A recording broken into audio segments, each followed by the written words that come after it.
Ya, halo, selamat Ya, sore. sore Ibu, silakan. Terima kasih atas kesempatannya. Nama saya Raina, saya dari PT LM Indonesia. Nah, kebetulan saya agak nyeleneh, ini pertanyaan ataupun topiknya. Dalam artian saya seorang konsultan lingkungan yang mungkin lebih banyak berhubungan dengan industri ya di sini. Uh, nah, pertanyaan saya memang saya senang sekali tadi mendengarkan banyak terutama memang terkait dengan data ya. Memang dari pihak industri pun salah satu yang kebutuhan yang terkait dengan geologi tata lingkungan itu adalah uh, akses terhadap data. Nah, salah satu pertanyaan saya adalah apakah ada satu database yang bisa diakses oleh misalnya orang seperti saya atau pihak luar daripada yang di tata lingkungan ataupun di ESDM atau yang bisa memperoleh informasi yang cukup komprehensif ya terkait apakah data air tanah, hidrogeologi, hidrologi suatu daerah untuk digunakan pihak industri dalam hal investasi. Nah, karena berdasarkan pengalaman saya misalnya contohnya industri yang investasi terus kemudian untuk keperluan AMDAL atau segala macam yang saya lihat kebanyakan geologi lingkungannya itu kan kebanyakan copas aja ya. Jadi hampir semua sama tanpa ada informasi yang sebenarnya lebih bermanfaat untuk pihak industri untuk mengetahui apakah rencana ataupun kegiatan industri yang dia lakukan itu mendukung atau malah merusak lingkungan. Nah, itu satu, terus kemudian yang lain mungkin apa terkait dengan tadi misalnya keroyokan untuk mencari untuk mengimprove kualitas data. Apakah sudah ada framework yang direncanakan atau ditetapkan untuk kolaborasi dengan pihak industri, misalnya yang mereka terutama yang di kawasan-kawasan industri nih, mereka yang sudah melakukan studi itu apakah ada framework kolaborasi untuk memanfaatkan data yang sudah diperoleh oleh studi-studi yang telah dilakukan oleh pelaku ekonomi sehingga bisa mendukung jadi tidak hanya mengerahkan tenaga akademis ataupun itu tapi juga memanfaatkan sehingga itu juga mungkin bisa meningkatkan insentif dan menyemangati pihak industri untuk melakukan studi secara lebih benar ya, lebih tidak hanya sekedar copy paste daripada studi yang sudah ada hanya untuk supaya memenuhi ketentuan hukum untuk memperoleh izin itu saja. Itu saja Baik. pertanyaan saya. Terima kasih. Ya, terima kasih Bu Reina. Mangga Ibu Andiani untuk menjawab apakah ada framework dan terkait Ya, dengan data. terima kasih. Jadi sebetulnya kalau kita berkolaborasi dengan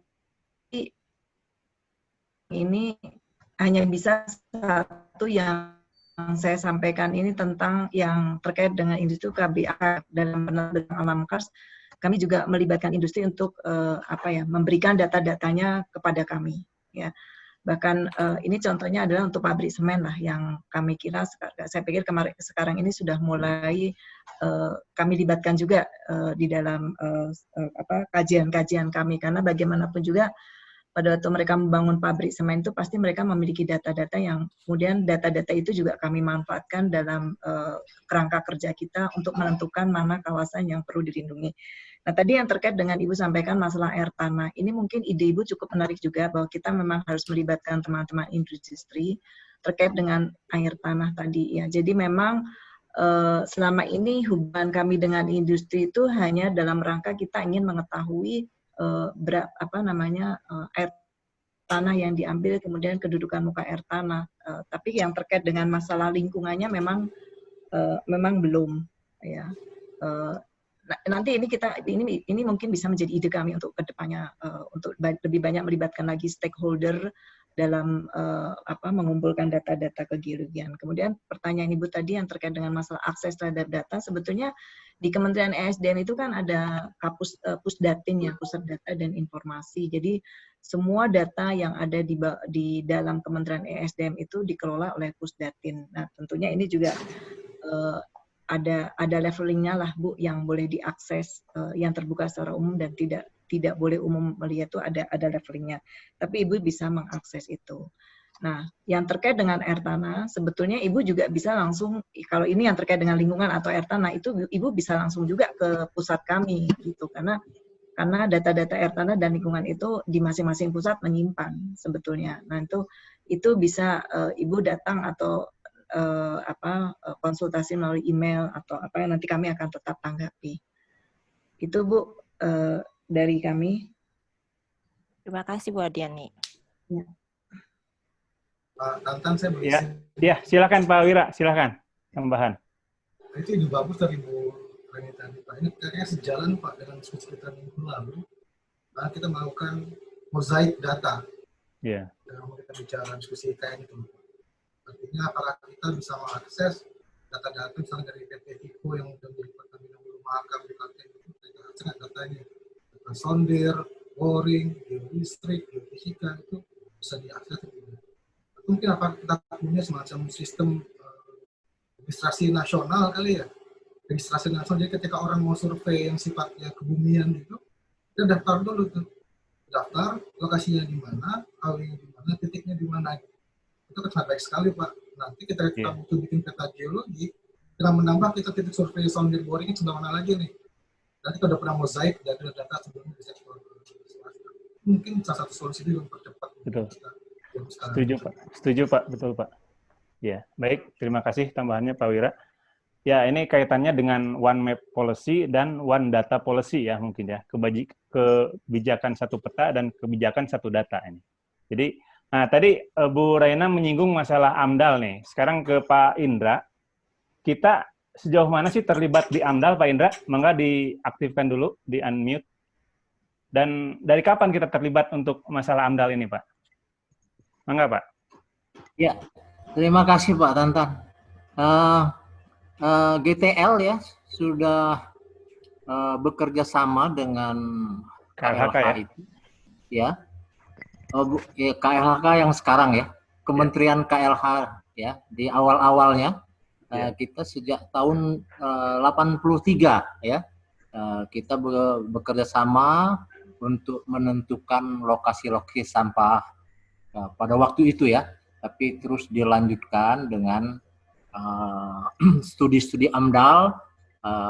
Kita dari GTL dilibatkan untuk sebagai tim teknis ya untuk penilaian dokumen-dokumen AMDAL itu, dan itu masih berjalan sampai sekarang, dan saya juga pernah lama juga mengikuti itu sebagai tim teknis ya.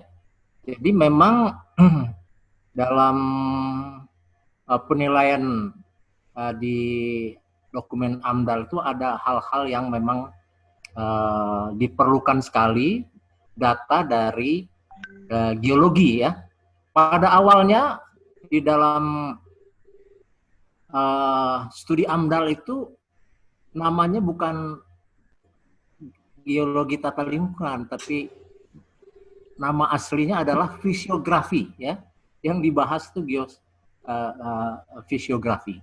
Tapi waktu kita dari GTL masuk, kita memberikan saran bahwa GTL ini perlu di dalam membahas dokumen AMDAL. Oke, baik Pak. Jadi, sampai sekarang masih terlibat ya. Untuk, tetapi pembahasan geologi tata lingkungan itu tidak bisa detail karena dia harus mempunyai ruang yang cukup ya, data yang cukup, dan masih saya lihat menggunakan peta-peta yang berskala kecil yang kemudian di cropping ya. Nah itu hasilnya akan kurang akurat ya. Itu. Mudah-mudahan nanti dari kerjasama ini ya kita bisa mendapatkan peta-peta yang detail, tapi kan harus dimulai dari peta dasarnya ya, peta rupa bumi. Geologi tata lingkungan itu kan tinggal masuk di dalam peta dasarnya ya. Jadi kita harus punya peta dasar dulu yang skalanya besar. Sekarang kita menggunakan hanya 50.000. Ya, baik. Terima kasih Pak. Terima kasih Pak. Ini ada lagi nih pertanyaan Bu. Kita dari chat saja dulu ambil sebelum ada yang raise hand satu lagi. Ini untuk dari Pak Dasrianto untuk Bu Andiani. Ini terkait dengan masalah air tanah Bu. Dengan PUPR ini bagaimana kelanjutannya Bu? Itu mungkin kan ada koordinasi atau dikoordinir oleh Bappenas mumpung ada Pak Yahya juga. Silakan Bu disampaikan kelanjutan dari air tanah sehubungan dengan adanya Undang-Undang Sumber Daya Air ini.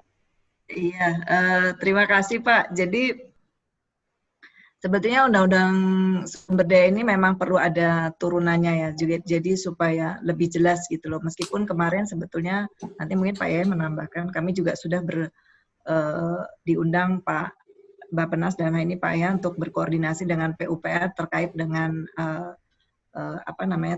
bukan tumpang tindih ya, mungkin kedepannya itu sebetulnya seperti apa.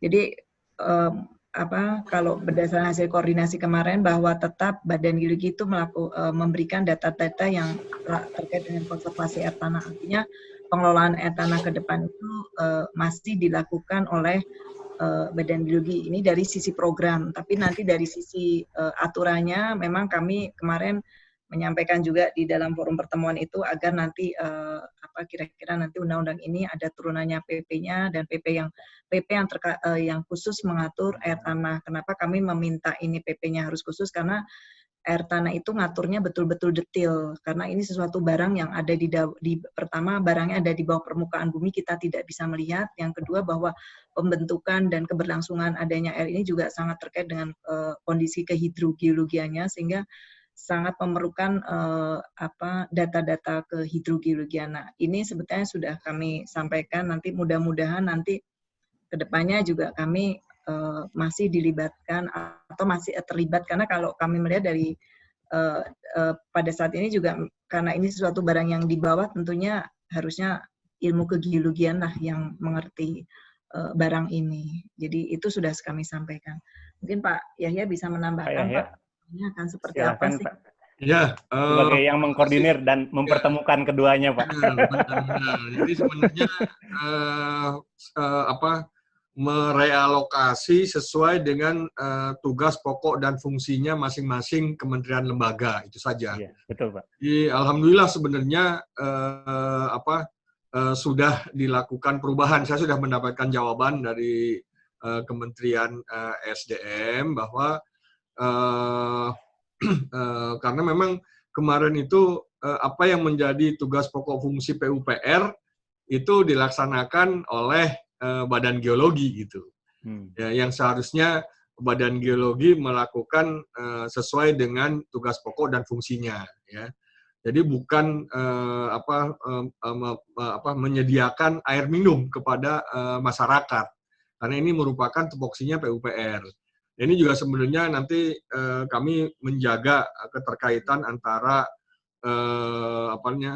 yang berkaitan dengan reformasi birokrasi juga. Jangan sampai nanti anggarannya tidak money follow program. Kan sebenarnya kebijakan dari Bappenas dan Kementerian Keuangan money follow program.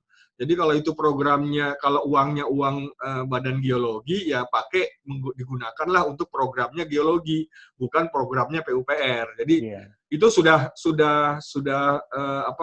selesai, ya. Jadi sudah beres lah intinya. Tapi untuk RKP 2021 karena 2020 kan sudah diketok dengan APBN, walaupun ada pemotongan di tempat Bu Andiani juga besar ya. Karena memang diharapkan bisa dilakukan oleh Kementerian PUPR ya. Jadi untuk 2021 nanti Bu Andiani nggak akan lagi ngebor sumur untuk penyediaan air minum, ya. Betul. Tapi ngebor sumur untuk cadangan air tanah atau cadangan air baku dan lain sebagainya, gitu. Sesuai dengan geologi. Oke, baik Pak, terima kasih. Ini ada lagi pertanyaan di chat room, tapi sepertinya sudah dijawab terkait dengan anggaran ya tadi. Kemudian ini tadi ada yang raise hand dari Kak Helmi SRP. Silahkan untuk di-unmute. Halo? Kak Helmi? Ya, silahkan. Oke. Pak, ini videonya nggak bisa ya Pak ya, cuma Ya, virtual background-nya saja. Baik, Assalamualaikum warahmatullahi wabarakatuh. Assalamualaikum. Dari mana, Mbak Helmi? Dari Universitas Pakuan, Pak. Oh iya, iya. Oke, Pak, sebetulnya kalau kami di wilayah, terutama kami di daerah, itu sudah melakukan kegiatan kajian geologi lingkungan yang skalanya memang sudah detail, Pak, sampai 1:5.000, karena memang peruntukannya adalah untuk pengembangan kawasan. Biasanya yang kita lakukan diminta oleh industri, kemudian bekerja sama dengan PUPR, kemudian juga bekerja sama dengan BPBD. Jadi peta-peta itu kami analisis, kemudian kita membuat rekomendasi geologi tata lingkungannya. Biasanya kami sediakan peta rawan bencana dan lain sebagainya. Nah, mungkin bisa jadi sampel untuk beberapa kabupaten kota lainnya jika akan melakukan pembangunan di wilayahnya. Ini berhubungan juga dengan tata ruang. Biasanya PUPR itu mereka akan meminta, terutama bagian tata ruang akan meminta bagaimana kajian geologi tata lingkungannya di awal sebelum para industri membangun, para industri maupun yang bergerak di wisata, itu mereka harus punya kajian geologi tata lingkungan, baik secara geotekniknya, kemudian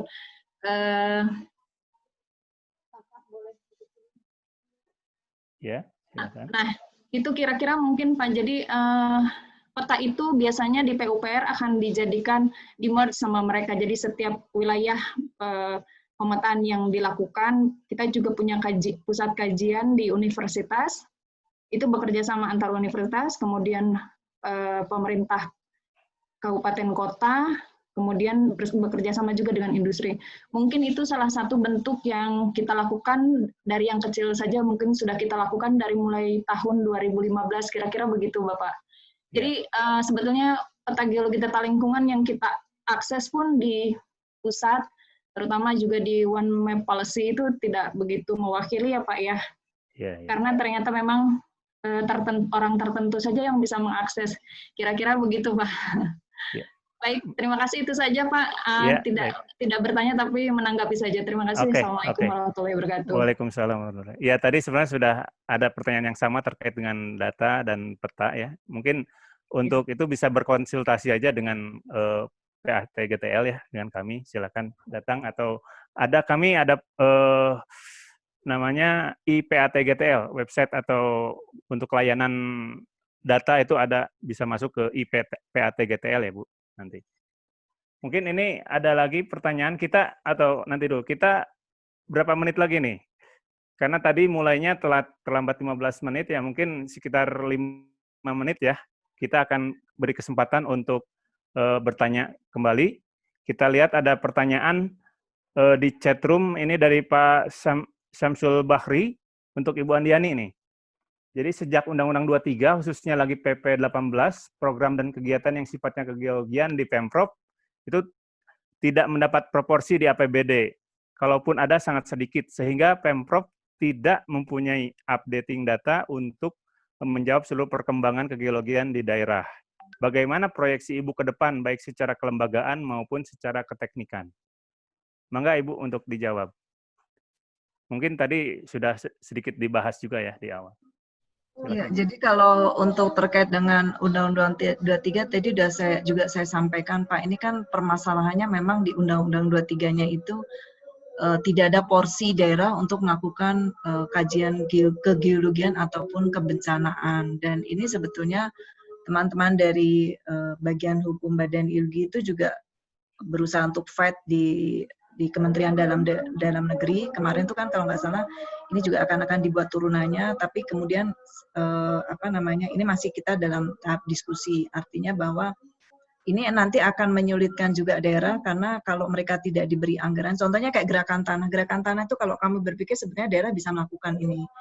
Harusnya mungkin ada porsi anggaran di daerah untuk melakukan kajian seperti ini, dan memang untuk gerakan tanah itu kan SNI-nya sudah ada, kemudian Permennya juga sudah ada, jadi orang tuh bisa melakukan. Nah ini memang perlu kedepannya memang Badan Geologi perlu lebih sering lagi berkoordinasi dengan Kementerian Dalam Negeri lah terkait dengan kewenangan ini, karena memang Undang-Undang 23 ini menyebabkan daerah itu terkunci, karena kalau memang dia memaksakan untuk merencanakan atau menyusun anggarannya, ini akan menjadi masalah ke depannya. Kami paham itu Pak, nanti kami masih berusaha untuk ke sana, nanti teman-teman hukum yang akan dan bukan hanya teman hukum, dari teman-teman teknis juga memperjuangkan ini Pak. Mungkin itu Pak. Baik, terima kasih. Ini mungkin satu lagi untuk Pak Wira ini. Pak Wira masih monitor? Jadi untuk Pak Wira dari Pak Alimuddin, Unila, Lampung. Bagaimana sinergitas antara dokumen tata ruang yang belum mempertimbangkan aspek geologi tata lingkungan, khususnya RT/RW daerah yang sudah ditetapkan, Pak? Monggo, Pak. Baik, terima kasih Pak.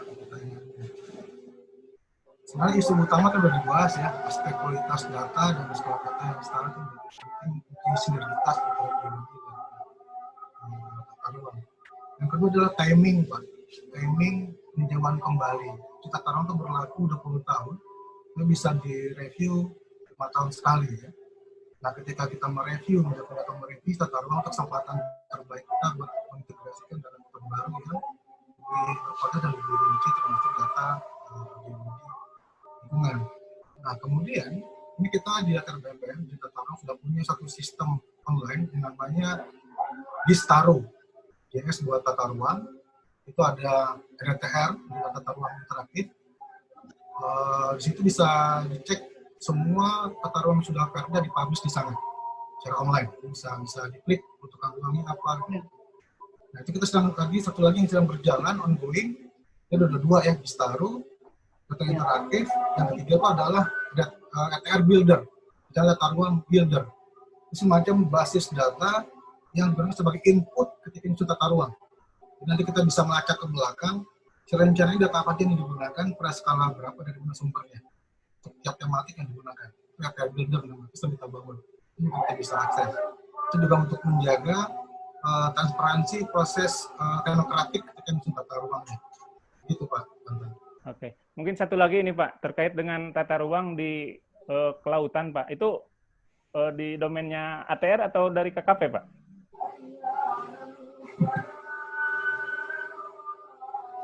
Kalau kita merujuk ke undang tata ruang, Pak, ruang itu mewadai semua, kan? Ruang darat, laut, termasuk ruang dalam bumi.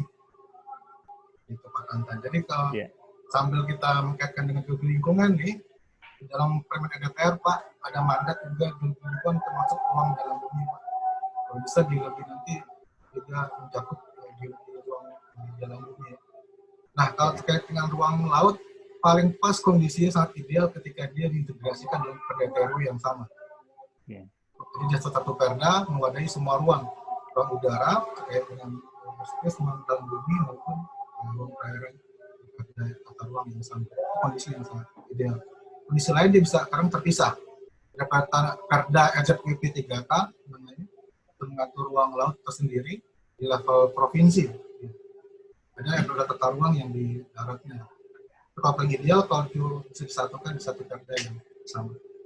Oke, terima kasih. Ini waktunya kita sudah di penghujung acara, kita sudah lebih 5 menit ya dari tadi. Terima kasih banyak kepada para hadirin peserta talkshow kali ini. Pak Tantan, sangat antusias, iya. Sebelum tutup Pak, saya boleh ngomong sedikit aja. Oh iya, closing statement. Silakan Pak, nanti satu-satu. Silakan dari Bapak dulu, boleh. Ini saya lihat dari pesertanya banyak yang dari kampus dan guru ya. Betul. Nah, ini kan kami kan menyusun tata ruang di banyak lokasi dalam jumlah yang sangat besar, butuh banyak dukungan tenaga ahli, ekspertis Pak. Betul. Yang mencari tenaga ahli biologi, lingkungan, apalagi jangankan ke lingkungan Pak ya, geologi kebencanaan saja itu sulit sekali.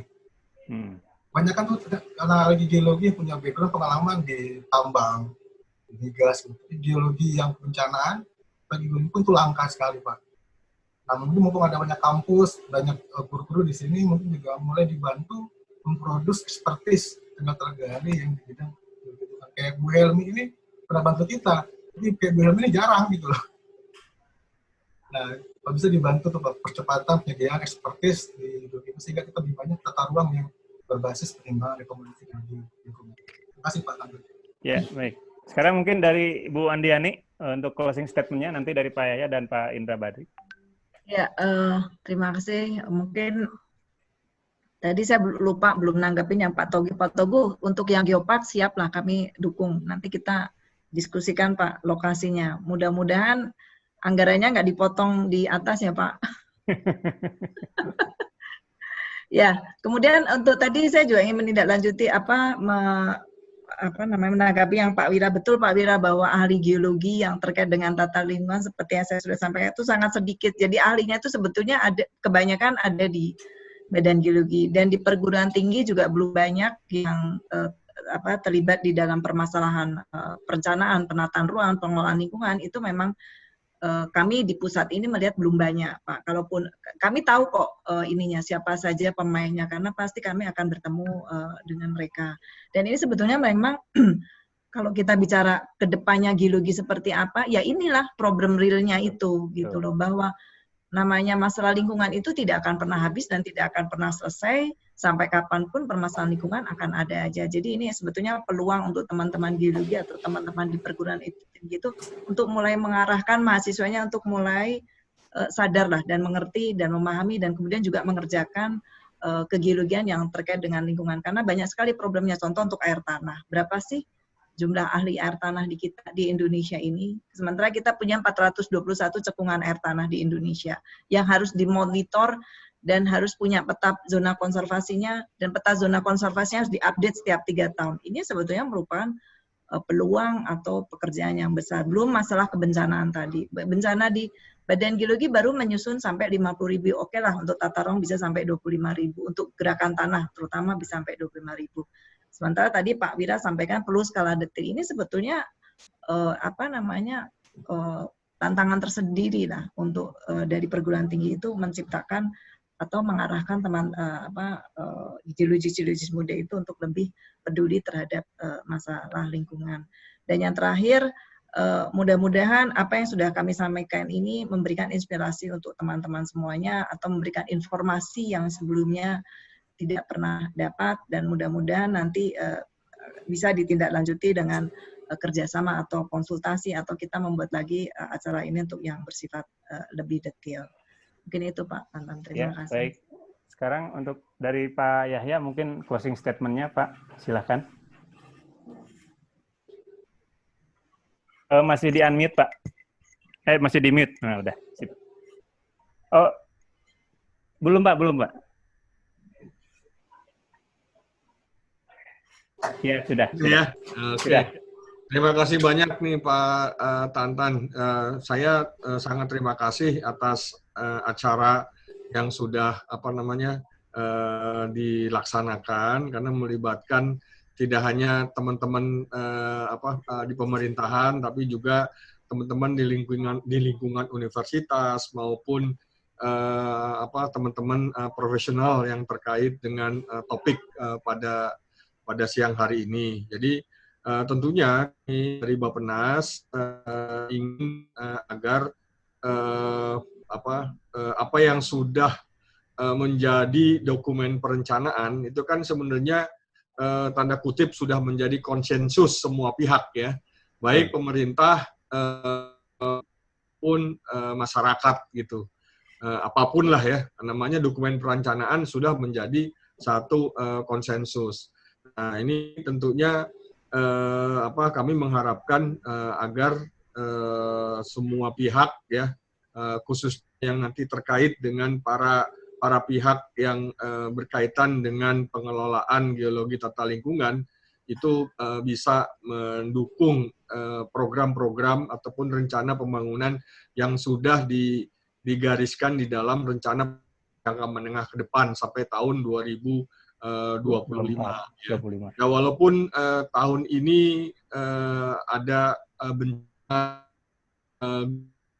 COVID-19, tentunya kita tidak perlu berputus asa, karena ini adalah merupakan penundaan, dan ini juga merupakan berkah mungkin buat kita semua untuk melakukan introspeksi, ya. Oleh karena itu, tentunya kata kuncinya adalah apabila kita bekerja sama, ya, terkoordinasi dengan baik, maka sasaran-sasaran pembangunan, khususnya di sasaran pembangunan di bidang geologi tata lingkungan, bisa dapat dicapai. Mungkin itu saja Pak Tata. Baik, terima kasih Pak Yahya. Mungkin dari Pak Indra Badri. Halo Pak Indra. Oh, baik, ini ada satu lagi dari Pak Nana, saya bacakan saja. Jadi semacam kesimpulan, nomor 1 itu, geologi tata lingkungan adalah ujung tombak ilmu geologi untuk tata ruang. Sama halnya dengan geologi sumber daya mineral yang menjadi hilirisasi untuk pertambangan. Yang kedua, tentang institusi, kalau BG mau menjadi instansi di bawah Presiden, harus dimulai dengan naskah akademis, Undang-Undang Kegeologian. Saya kira IAGI sudah memulainya, iya Pak. Terima kasih Pak Prof. Nana. Sekarang Pak Indra, silakan untuk closing statement-nya Pak Indra. Ya, terima kasih Pak Tantan. Ya, saya merasa senang sekali ada para pakar di sini yang memberikan arahan tentang GTL, Pak Yahya, ada Pak Wira, ada Pak Saud. Ini adalah masukan yang sangat berguna. Terutama saran Pak Yahya saya catat untuk memperkuat pengembangan GTL itu memang harus ada perubahan yang tidak mengerjakan bidang lain, ya. Artinya saran untuk menjadi badan geologi di bawah Presiden itu memang sudah pernah menjadi pemikiran waktu itu, tetapi belum sempat berlanjut, ya. Kemudian kita mengalami degradasi lingkungan, itu jadi pemerintah seharusnya memang harus lebih concern lagi, karena itu menyangkut kesejahteraan masyarakat, ya, hak hidup dan kenyamanan lingkungannya untuk masyarakat. Eksplorasi sumber daya geologi jangan melebihi kemampuan daya dukungnya serta pengelolaannya juga, pengelolaan lingkungan itu. Kemudian saya karena banyak ibu guru, bapak guru ada di sini, saya mengusulkan untuk pengetahuan mungkin perlu GTL ini dimasukkan di dalam kurikulum, ya, untuk memajukan pengetahuan tentang GTL, karena ini hubungannya pemanfaatan sumber daya geologi dan bagaimana mengelola lingkungan. Satu lagi, walaupun aspek geologi ini sudah dicantelkan kepada proyek-proyek yang ada sekarang, tetapi kami melihat kekuatan hukumnya belum. Jadi ada beberapa dari geologi itu memang tidak mempunyai kekuatan hukum. Jadi karena belum ada payung hukum. Kami sendiri dari masyarakat geologi tata lingkungan mungkin akan membuat suatu undang-undang geologi, ya, yang hubungannya dengan tata lingkungan. Karena Ikatan Ahli Geologi pernah membuat undang-undang geologi itu sampai sekarang sudah 5 tahun nyangkut, belum ada kelanjutannya. Mungkin harus ada strategi juga bagaimana bapak-bapak di DPR atau itu bisa menampung aspirasi masalah GTL ini yang hubungannya sangat erat dengan tata lingkungan dan penataan ruang ya. Karena itu saja yang saran dari kami, mungkin ini ada manfaatnya. Terima kasih. Baik, terima kasih Pak. Waalaikumsalam warahmatullahi wabarakatuh. Ini di chat banyak sekali pertanyaan terkait dengan permintaan data. Jadi data yang kami produce itu bisa dimanfaatkan oleh para peserta semua. Jadi kita ada yang namanya aplikasi IPAT-GTL, itu silahkan untuk mengakses aplikasi tersebut. Kemudian terkait dengan berbagi pakai dari data yang kami produksi itu kita terbuka karena anggaran yang kita gunakan adalah dari rakyat, jadi datanya pun bisa kembali ke rakyat. Mungkin itu yang dapat kami sampaikan. Kurang lebihnya mohon maaf dalam memandu acara ini. Terima kasih untuk Pak Indra Badri, Ibu Andiani, Pak Yahya, dan Pak Wira. Sekali lagi, mungkin untuk lain kesempatan kita bisa bertemu lagi di materi atau di topik yang berbeda. Terima kasih. Namun untuk sebelum menutup talkshow ini, mari kita foto bersama dulu, Pak. Silahkan untuk membuka, mengaktifkan videonya masing-masing. Nanti dari panitia, dari host akan memfoto kita semua. Karena ini yang masih tersisa ada 230, jadi mungkin ada 10 slide di sini. Silahkan panitia. Kasih aba-aba ya, Bu Fiski. Lu nyalain dulu itunya. Unmute. Ya, terima kasih Pak ya, Tantan, Ya Pak Yahya, Pak Wira, Ya Pak Yahya, Bu Andiani. Bang Teguh, terima kasih. Kasih aba-aba Bu Fiski. Ya, 1, 2, 3. Ya, lanjut. Slide 1. Ya. Sebentar Pak. Silahkan. Halo, slide 2. Ya, lanjut. 1, 2, 3. Oke, lanjut. Karena kita nggak tahu kita di slide berapa, jadi semuanya harus standby. Berhubung banyak. Ya, banyak. Kita nggak tahu kita ada di slide berapa namanya. Nanti untuk berikutnya akan kita tambah lagi kuotanya ini, Pak. Ada 5 slide nih. Ini betul. Slide 3. 1. Ada 9 slide kalau di saya. Iya, betul, Pak. Tadi 10, malah 12, Pak, sebelumnya, Pak. 12 ya. Yang 12 kebetulan udah sempat di screenshot sih, Pak. Oke, sip. Oke. Ya, 3 lagi. Slide keempat. Siap. 1. Bentar, masih banyak yang belum muncul. Ya, langsung aja. Oke, 1, 2, 3. Ya. Oke. Bentar.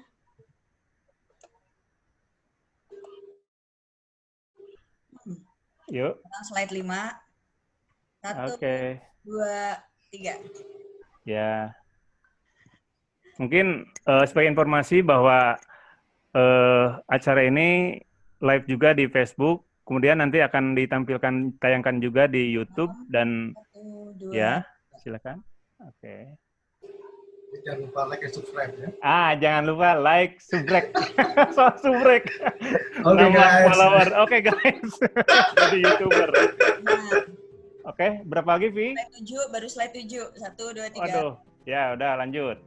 Kurang 8. Pak. Ya, 2 lagi, boleh. Bentar. Slide 8. 1, Ya. 2, 3. 1 lagi. 1 lagi. Bentar. Udah?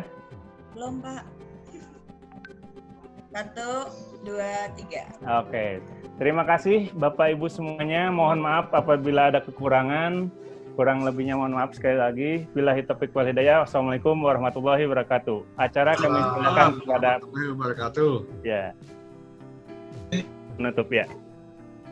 Terima kasih Pak. Terima kasih semuanya atas kehadirannya. Untuk e-sertifikat dan materi nanti akan di-share via email yang sudah digunakan untuk Bapak Ibu registrasi maupun tadi yang digunakan untuk absensi.